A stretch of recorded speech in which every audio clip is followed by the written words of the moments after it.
Hello नमस्कार। मैं doctor Surendra खंसली ज्योतिष आचार्य ज्योतिष की इस नई श्रृंखला में आपका स्वागत करता हूं। दोस्तों, आज बात करने जा रहे हैं हम वृश्चिक राशि की स्कॉर्पियो साइन की। स्कॉर्पियो साइन में इस समय ठीक जो पंचम स्थान है वहां पर पंचग्रही योग बना हुआ है। पंचग्रही योग से मतलब ये है कि 5 ग्रह एक साथ ही ट्रांजिट करके ठीक 5th हाउस में, जो वृश्चिक राशि है, जो स्कॉर्पियो साइन है, उनके 5th हाउस पे 5 प्लेनेट एक साथ में बैठे हुए हैं।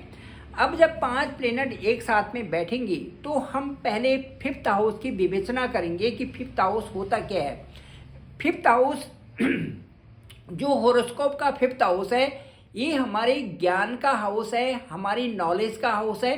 दूसरा 5th हाउस हमारी जो स्टडी का है, एजुकेशन हम वहाँ से देखते हैं। 5th हाउस में हम ये देखते हैं कि जो पूर्व जन्म से संबंधित हमारा प्रारब्ध था वो कैसे जागृत हो रहा है। 5th हाउस से अपनी ऊंची शिक्षा दीक्षा भी देखते हैं। 5th हाउस से हम एक लव रिलेशन भी देखते हैं।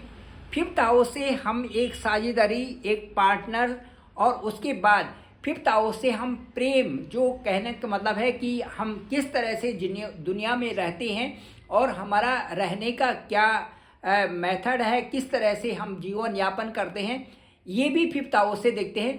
इसके साथ साथ में 5th हाउस से एक उस कल्पना को देखते हैं जिसमें कि हम अपने जीवन को अच्छा साकार बनाने के लिए उसमें किन किन रंगों को भरते हैं, ये भी 5th हाउस से हम देखते हैं।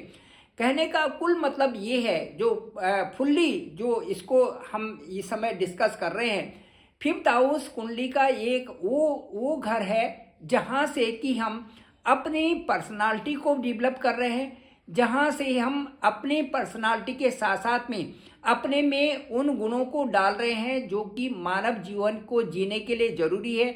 और साथ साथ में 5th हाउस से हम वो देखते हैं जिससे हम अपना भाग्य बनाते हैं। इन तीनों चीज़ों का कम्बिनेशन 5th हाउस है। अब 5th हाउस में 5 ग्रह एक साथ में बैठना और पंचग्रही योग बनाना, ये साबित करता है कि वृश्चिक राशि में इस समय वृश्चिक राशि वालों के लिए एक ऐसा समय है जबकि वो अपने जीवन को जीने के लिए मार्च अप्रैल मई जून में बहुत कुछ ऐसे कार्य कर सकते हैं जिनसे कि उनके जीवन में सकारात्मक परिवर्तन हो जाए और वो एक लंबे समय तक, लंबे अंतराल तक वो ये उसका एंजॉय करें और लाइफ को बदल के रखते हैं। वो वाला समय इस समय वृश्चिक राशि वालों के लिए चल रहा है। अब देखते हैं कि ठीक जो स्कॉर्पियो साइन से पंचम हाउस पे यहाँ पर मालव्य योग भी बना हुआ है वीनस के रहने से, और उसके साथ साथ में यहाँ पर बुध आदित्य योग भी है, सूर्य और बुध यहाँ पर है। उसके साथ साथ में नीच भंग योग भी बन रहा है क्योंकि एग्जाल्टेड है वीनस और जो है नीच के हैं यहाँ पर बुध। तो ये स्थितियाँ यहाँ पर बन रही हैं। साथ साथ में आपको ये बताएंगे कि यहाँ जो बृहस्पति का जो हाउस है, इसमें जो 5th हाउस में इस समय एक बहुत अच्छी डेवलपमेंट चल रही है, जो कि बताता है आपका पंचम हाउस को भी बताता है और साथ साथ में आपके दूसरे स्थान को भी बताता है जो कि धन स्थान है। धन स्थान और पंचम स्थान जो ज्ञान स्थान है, इन दोनों की पराकाष्ठा को लेकर के जुपिटर ठीक बैठे हुए हैं आपके 7th हाउस में। 7th हाउस हमारी वो कल्पना है जहाँ से कि हम अपने जीवन का तालमेल बिठा करके बहुत अच्छे जीवन को फोकस्ड कर सकते हैं। यदि किसी भी व्यक्ति का, किसी भी जातक का 7th हाउस बहुत अच्छा है तो आप ये समझिए कि 70% लाइफ जो है उसकी बहुत अच्छी हो जाती है, क्योंकि वहीं पर बिजनेस से संबंधित पार्टनर भी होते हैं, साझेदारी भी होती है। उसके साथ साथ में हमारा 7th हाउस हमारा वैवाहिक जीवन होता है। वैवाहिक जीवन का मतलब ये है कि यदि 7th हाउस दशम से दशम की कल्पना करते हैं तो सीधे वो हमारा व्यवसाय का क्षेत्र भी है, हमारा कैरियर भी है, और 7th हाउस से हमें वो चीज़ें प्राप्त होती है जो कि हमारे जीवन में जीने के लिए एक नई शक्ति, नई ऊर्जा बनाते हैं। तो 7th हाउस हमारा एक प्रकार से बिजनेस भी हो गया और दूसरे व्यापार के साथ में वो हमारा हो गया एक वैवाहिक जीवन भी हो गया। जिस भी व्यक्ति का वैवाहिक जीवन यानी कि घर बहुत अच्छा है दूसरा उसके साथ साथ में जिसका कार्य क्षेत्र बहुत अच्छा है, तो ये समझिए कि 100% पूर्णता वहाँ से आ जाती है। इसलिए 7th हाउस जिनका अच्छा है वो ये समझ लें कि आपके जीवन में पूर्णता ही है, बस आपको महसूस करने की ज़रूरत है। जिस तरह से कि इस मायावी संसार में हम ये समझते हैं कि शायद बाहर कुछ होगा और हम बाहर को पकड़े रहते हैं, तो लेकिन सब कुछ हमारे अंदर ही होता है। जिस दिन हम इस चीज़ को महसूस कर देते हैं उस दिन हमें सुकून की ज़िंदगी का पता चलने लग जाता है। ठीक वही इस जो हॉरोस्कोप है वहाँ पर देख लें, यदि आपका 7th हाउस बहुत ठीक ठाक है तो आपके साथ में जीवन भी आपका बहुत अच्छा चलेगा और उस खुशी में आप आज से ही जीना सीख लोगे। चलिए अब देखते हैं कि 7th हाउस में जुपिटर रहने से, आप जुपिटर के अच्छे होने से स्कॉर्पियो साइन के लिए एक 1st हाउस और ये 7th हाउस ये बहुत अच्छे बन जाते हैं। इसके साथ साथ में जुपिटर से आपका इनकम स्थान अच्छा है, आपका 1st हाउस अच्छा है और उसके पराक्रम हाउस भी आपका जुपिटर से अच्छा बना हुआ है। ये तीनों हाउसेस आपके कई तरह से प्रगति के रास्ते को दिखा रहे हैं। इसके साथ साथ में ये कहूँगा कि यदि आप एजुकेशन या हायर एजुकेशन या बच्चों की पढ़ाई के बारे में देखा जाए तो यहाँ पर जो शिक्षा है, शिक्षा के क्षेत्र में थोड़ा यहाँ पर 18 मई 2025 तक ऐसा लग रहा है कि पढ़ाई में कभी तो आपको बहुत अच्छा मन लगता है और कभी आपको मन उतना अच्छा नहीं लगता, आलस्य आता है और कभी कभार आप ये सोचते हैं कि जो कर दिया वो सफिशिएंट है, कभी ऐसा लगता है कि ये इनसफिशिएंट हो गया और मेहनत करनी चाहिए। इस तरह की मन की प्रवृत्ति यहाँ पर बनी हुई है क्योंकि यहाँ पर राहु भी हैं और शनि भी हैं। राहु और शनि एक साथ में कहीं पर रहते हैं तो वहाँ पर अड़चने भी आती हैं और अड़चने ठीक इसी तरह की कि कभी संपूर्णता नज़र आना और कभी अपूर्णता नज़र आना, इस तरह की स्थिति यहाँ पर 5th हाउस में आपको देखने को मिलेगी। इस स्थिति का जायजा लेकर के आपको सक्रिय होकर के पूर्ण तमन्ना के साथ में पूर्ण एफर्ट्स वहाँ पर डालने चाहिए ताकि जो आपकी लगन है वो लगन और ज़्यादा हो और आप डिसिप्लिन होकर के, अनुशासित होकर के अपने कार्यों को पूर्णता की तरफ ले जाएं। ये ज़रूर ध्यान रखना है। उसके साथ साथ में मैं ये बताऊंगा कि जो ये 5th हाउस है यहाँ पर राहु के साथ में सूर्य भी हैं।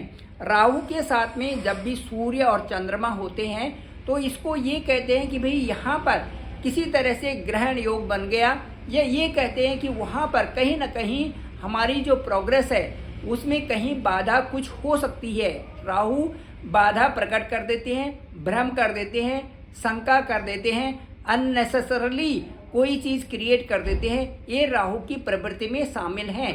तो सूर्य क्योंकि हमारी सरकारी नौकरी से संबंधित है, सूर्य क्योंकि हमारे व्यापार से संबंधित है, सूर्य हमारे जो शरीर है उसमें जो हमारी बोन्स हैं उनसे संबंधित है, सूर्य हमारी ताकत है, सूर्य हमें ऐसी ऊर्जा देता है जिससे कि हम अपने को स्ट्रांग महसूस करते हैं। उस स्ट्रांगनेस में कहीं ना कहीं राहु का मिश्रण होना, कहीं ना कहीं राहु उसके नज़दीक आने से ये लगता है कि कहीं कोई कमी तो नहीं रह गई, इस तरह की कमी का महसूस होता है।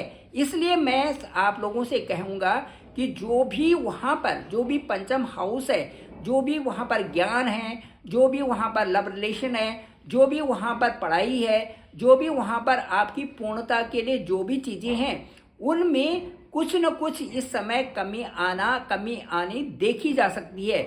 लेकिन 18 मई ऑनवर्ड्स कई सारी ये चीज़ें अपनी सेटिस्फाइड होंगी और उसके बाद आपको इस तरह से परेशान नहीं होना पड़ेगा। लेकिन फिर भी उसके बावजूद भी क्योंकि वहाँ पर शनि भी हैं तो शनि के साथ में साथ देने वाले शुक्र भी हैं, तो वहाँ पर सूर्य भी हैं तो सूर्य के साथ में साथ देने वाले बुध भी हैं। इन चीज़ों को देखा जाए तो 5th स्थान आपका किसी भी तरह से बुरा नहीं है। 5th स्थान में उस स्थान में बहुत सारे ग्रहों का आना और बृहस्पति के घर में आना, इसको मेहमानदारी कहते हैं। और इसका मतलब है कि वो हाउस जागृत ही हो रखा है।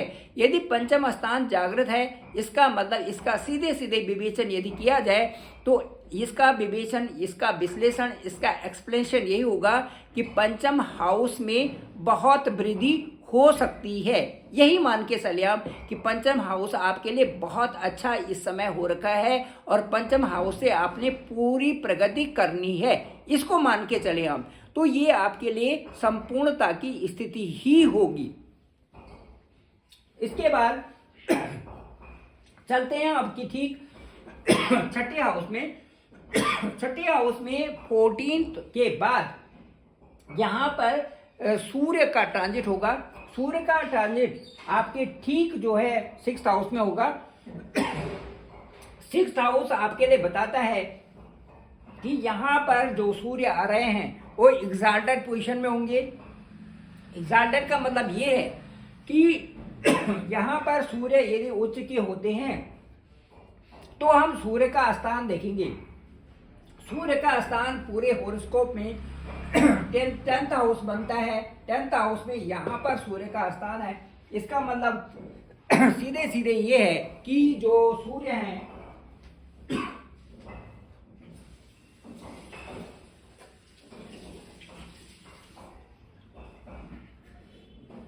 इसका मतलब ये है कि सूर्य जो छठे हाउस में यहाँ पर मंगल के घर में एग्जाल्टेड पोजीशन में है और उसके बाद सूर्य का जो स्थान है वो 10th हाउस है। 10th हाउस के लॉर्ड होने के बाद वो ठीक इस कंपटीशन हाउस में है, जहां से कंपटीशन भी है, जहां से प्रेरणा भी है, जहां से प्रतिस्पर्धा भी है, वहां पर सूर्य उच्च के हैं। इसका मतलब है कि सीधे सीधे ये जो अप्रैल का महीना है 14 के बाद आपके लिए बहुत कुछ लाने वाला है। मुझे लगता है जो भी लोग कंपटीशन दे रहे हैं, जो भी लोग और कार्यों में अपने को लगा रहे हैं, नया कार्य शुरुआत कर रहे हैं, या जो भी आपके हायर एजुकेशन में जा रहे हैं, विदेशों में जा रहे हैं, उन सब के लिए 14 अप्रैल के बाद बहुत अच्छा समय रहेगा। 7th हाउस की यदि बात करते हैं, जुपिटर यहाँ पर है। ठीक जुपिटर यहाँ पर वीनस के घर में है, यहाँ पर टॉरस साइन है, यहाँ पर जुपिटर है 7th हाउस में। ये बहुत अच्छा है। जुपिटर जो है आपके 2nd हाउस और 5th हाउस के लॉर्ड हैं और 7th हाउस में बैठे हुए हैं। यहाँ पर मैरिज लाइफ आपके लिए अच्छी रहेगी और उसके साथ साथ में कई सारा जो तालमेल है वो बहुत अच्छा रहेगा, व्यापार से संबंधित भी, मैरिज लाइफ से संबंधित भी। और इसके बाद कई सारी उन्नतियों के लिए 14 अप्रैल के बाद आपके लिए बहुत बेहतर समय ये होगा। अब इसके बाद चलते हैं मार्स की पोजीशन देखते हैं। मार्स ठीक आपके 8th हाउस में है। मार्स आपके लग्न लॉर्ड हैं। लग्न लॉर्ड 8th हाउस में बैठने का मतलब ये है कि थोड़ा सा स्ट्रेस आ जाता है, एंग्जाइटी, थोड़ा फेयर आना, या कुछ एक चीज़ों में या कुछ एक दिनों में, जैसे कि वृश्चिक राशि है, वृश्चिक राशि का कुछ दिन ऐसे होते हैं महीने में, क्योंकि चंद्रमा के गोचर से, और ये जो है जल तत्व की राशि है, चंद्रमा के गोचर से कुछ इस तरह से प्रभावित होता है कि उसमें ऐसा लगता है कि कुछ दिन जो है मन पे उनका प्रभाव ज़्यादा पड़ता है। इसलिए ये जो राशि है स्कॉर्पियो साइन है, ये कुछ दिनों के लिए जैसे उसमें ओवर थिंकिंग करना कि ये चीज़ें होगी या नहीं होगी, और अकस्मात वो चीज़ें हो जाती हैं, फिर ये खुश हो जाते हैं। इस तरह की स्थितियाँ 8th हाउस से बनती हैं। मार्स 8th हाउस में है और 8th हाउस से वो कुछ ही दिनों बाद यानी कि 5 अप्रैल को वो आपके 9th हाउस में चले जाएंगे, और यहाँ से आपके साथ में जो कोई माइनर इश्यूज थे ये हेल्थ से संबंधित, वो सारी चीज़ें तब नहीं रहेंगी, वो सारी चीज़ें इम्प्रूव हो जाएंगी। इसके साथ साथ में जो 9th हाउस है ये आपके बेटरमेंट के लिए बहुत अच्छा है। यहाँ पर आप कई तरह से इम्प्रूव कर रहे हैं, क्योंकि ये चंद्रमा का घर है, उसके बाद ये सूर्य के घर हैं, दसम जो है, मुझे लगता है यहाँ पर केयर भी है तो डॉक्टर भी है। कहने का मतलब है कि जो 9th हाउस है वो केयरिंग का है, और जो 10th हाउस है वो डॉक्टरी का है, वो इलाज का है। इसका मतलब ये है कि जो 10th हाउस आपका कार्मिक हाउस है और जो आपका भाग्य स्थान है 9th हाउस है, वो चंद्रमा और सूर्य के दोनों के घर होने के कारण सूर्य एग्जाल्टेड पोजीशन में आने पर आपको 14 जो अप्रैल है उसके बाद बहुत अच्छा आपके करियर में भी बदलाव आ रहा है। साथ साथ में आपकी फाइनेंशियल पोजीशन बदल रही है। साथ साथ में आपकी पर्सनालिटी जो इंडिविजुअल पर्सनालिटी है उसमें भी कई प्रकार से उसमें अच्छा एक परिणाम आपके सामने आने वाला है। मुझे लगता है ये मान सम्मान की स्थिति हो सकती है, मुझे लगता है ये प्रमोशन की स्थिति हो सकती है, मुझे लगता है आप नया कोई कारोबार खोल सकते हैं। मुझे ऐसा लगता है कि वृश्चिक राशि वालों के लिए अप्रैल मई जून ये बेहतर समय होगा कई कार्यों के करने के लिए और कई कार्यों में आगे बढ़ने के लिए। आपका मान सम्मान बढ़ेगा, आपका रेपुटेशन बढ़ रही है, आपके समाज में आप प्रतिष्ठित व्यक्ति बन रहे हो, यही हमारी भी कामना है। Thank you very much. आप सभी लोगों का धन्यवाद, आप सभी लोगों का बहुत बहुत आभार। मेरे इस चैनल को डॉक्टर सुरेंद्र खंसली नामक इस चैनल को आप शेयर करें, सब्सक्राइब करें, सभी लोगों को भेजें ताकि इसकी जानकारी सबको हो सके। इसके साथ साथ आपका लग्न, आपका लग्नेश, आपका भाग्येश, आपका दशमेश, साथ साथ में ग्रहों की दशा जो प्लेनेट्स की इस समय दशा चल रही है, आप किसकी महादशा है, कौन उनके साथ में अंतरदशा में, इसके साथ साथ में आपका जो ट्रांजिट है और जो अलग अलग कुंडली है उनको देखने से विश्लेषण पता चलेगा और जो एनालिसिस होगा उसमें ओवर फोन आपसे बात की जा सकती है। मेरा डिस्क्रिप्शन पे नंबर है 9868280191। आप डायरेक्ट मुझे कॉल कर सकते हैं, मैं आपका कॉल पिक करूंगा, आपसे बात होगी। मुझे लगता है मेरे अनुभव के अनुसार मैं आपको जरूर बताऊंगा, जो भी मेरा अनुभव हो मैं आपसे शेयर करूंगा। Thank you very much. आप सभी लोगों का आभार, आप सभी का बहुत बहुत धन्यवाद।